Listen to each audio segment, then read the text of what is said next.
Hello, viewers. Good afternoon, and welcome to yet another edition of the Pulse and Wallet Talk Show, where we discuss finances of individuals, couples, and even organizations.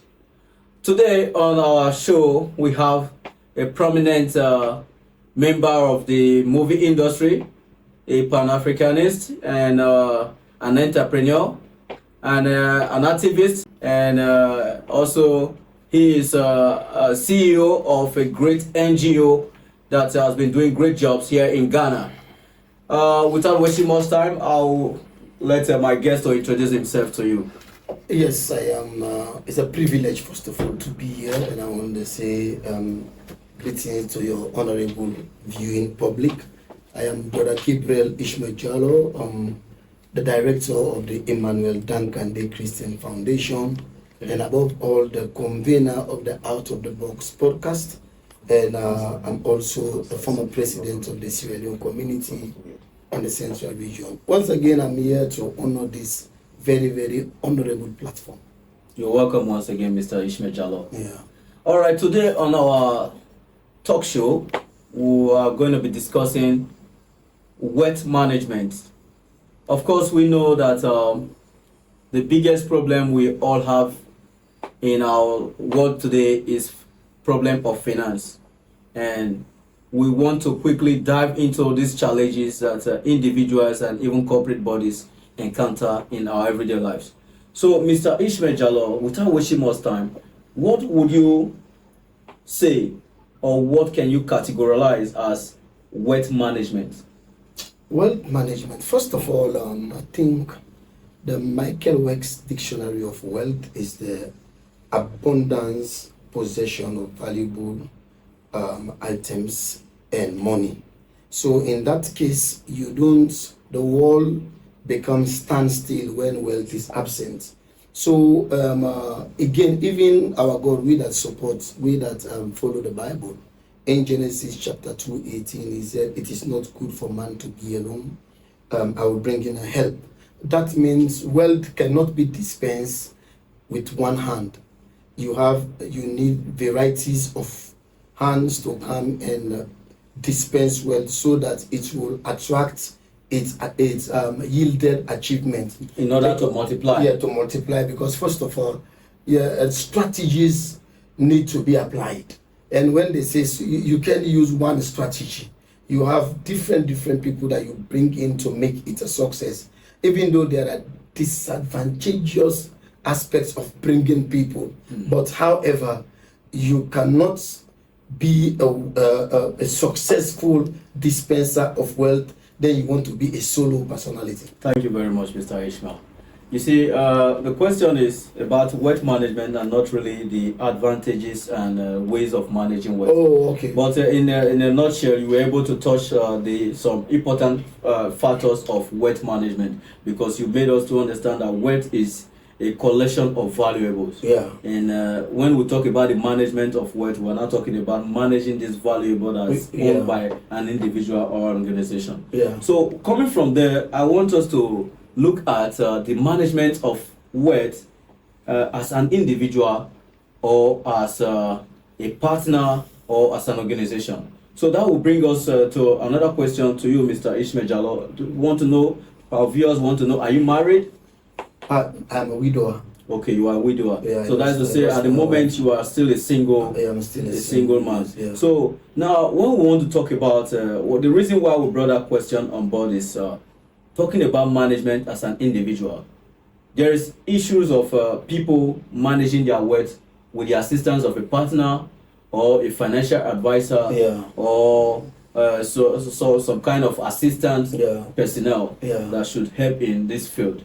So now, as an individual that is a widower, making you a single person, what are the challenges that you have faced in managing your finances without having to discuss with a partner or a different entity in making decisions on what to save, what to spend, and how to make more money? So it is very, very, very challenging, especially when you are now having a one perspective You don't know if it is right. You don't know if it is wrong. You don't have somebody to discuss it. You don't have anybody that will come in and weigh the options. Because yes, you have to know that this is where I have to spend today. This is where I have to spend tomorrow. Even when you want to undertake your benevolent activity, you first of all, at times you put the money in your pocket. You surprise how it's just finished because there is no roadmap. Even though as an individual, there is no guidance, there's no assistance. Yes, you might even want to be disciplined because when you come to wealth management, one of the most valuable tool that we need is discipline. Okay. Yeah, you can be disciplined, but there are people that come that penetrate out of sympathy. Okay. Or like for instance, when the year was coming to an end, the new year, you see people talking about let's put our new year resolutions. Mm-hmm. The resolutions are just frontiers that you erect so that you'll be able to manage yourself. But at times there are emotional things. You are a man. At times people come your way. At times there are times you just do things haphazardly. So there is a huge disadvantage as a single individual when you are trying to the issue of wealth management. Good. Thank you very much, Mr. Jallo. You made a very huge point there to our viewers there that it's quite a prominent objective that everyone definitely needs a partner in managing wealth. And this partner might not necessarily be a spouse, but also sometimes can be a partner necessarily because of the finance management. Also, again, Mr. Ishmael Jallo, without wasting much time, we want to quickly ask you, what are the factors you think can necessitate one appropriate management of wealth? Yeah, one of the factors that propel a man to really start putting a very strong policy to manage your wealth, because that is the one thing about wealth. As long as wealth hits your life, you hit the limelight. Good. Now, the biggest disadvantage is when you lost the wealth, you have become a failure to society. Okay. So that is why. If we can take that again, you mean when you hit wealth, you hit the limelight. The limelight. And when you fail in wealth, yes, you fail in life. If you fail in society, society started laughing at you. Wonderful. So it's like there is always the aspect of you regulating your life extensively so that you won't lose it. But you touch a very, very salient point that viewers need to be very listen to it very careful. Yes. Partner does not mean spouse necessarily. Not at all. There are times I met a brother when I traveled a certain time. When I saw his PA, I thought they were having a relationship. Then later when I slept in his house in the night, then in the morning when she comes, there are boundaries that he has erected. It is a professional relationship. Good. She only comes to handle issues of wealth as business. Financial. Right after that, she goes away. There are times she doesn't call. There are times she calls. So it is not necessarily means that you bring a spouse. There are times you bring a spouse who is wasteful. Yes. And maybe the spouse has come into your life. And first of all, there are spouses that the only thing that you can take from them is children. Beyond children, you the man have to do everything. That is very terrible. Yes. There are men that are going through this psychological torture wherein the woman brings nothing to the table, nothing at all. The only thing she manufactures children, and she hold on those manufacturing of children, and she brings problem. In that case, she should be the wife, and you have a team that manages you. Yes, guys, even his wardrobe. So you shouldn't misinterpret. We should not mix the two. Yes, there should be different functions for different personnel. It should be a very extensive demarcation between the two. Good. In that vein, also, I think there is need for a financial assistant or a financial partner for an individual that is not having a partner. Yes, an individual that does not have a partner. Please, if you try to manage it yourself because you don't want to pay somebody's salary, you will mismanage everything at the end of the day. Good. Because you don't even know. Because there are times you need a budget. Then going up beyond your budget. I think we are coming to there now, now. Okay. Because I wanted you to just quickly give our viewers the 3 major points that should be looked into in management of wealth. three major points that you want our viewers to grab on this talk show. Yes, viewers. One of the one we have three major points that you have to hold on. Number one, being very, very disciplined.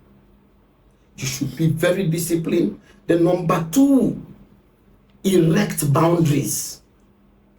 Your boundaries should be very, very, very formidable. Number two. Then number three, do everything possible. Don't allow people to be familiar. Okay. Familiarity, oh, this man is my friend, he just walks in. This man is my brother, they just walk in. There should be an unnegotiable line of demarcation with you and your wealth, and your staff. There are times I see people there and their staff, after 1, 2, 3 months, the staff is now their relative. She's not your relative, it's a staff. Right after he or she should not go beyond the regulation of what she's coming to do. Good. Yeah.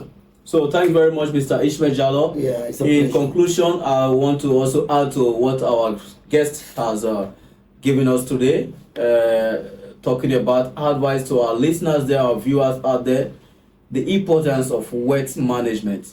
Number one thing that we should put into consideration is always making sure that we have a set out budget in whatever we do. And when we say budget, it means putting a clear understanding of what you want to spend, what you want to save, and what you don't need to touch. Okay? And also, we have to also look into self-education. You see, there are a lot of people, there is a lot of information that you need out there that you don't have yet. It is very important that you have the urge to learn self-education so that you can learn a lot of things everywhere. So before we go, I think our guests have a little word of advice before we hand let me chip into the viewers. Okay. Why in wealth controlling you have to has all these various segments in your life?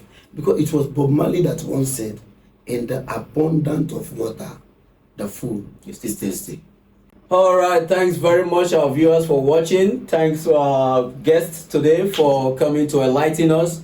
And same time next week, I remain your host, Mr. Samson Erejuwa, on the Purse and Wallet Talk Show.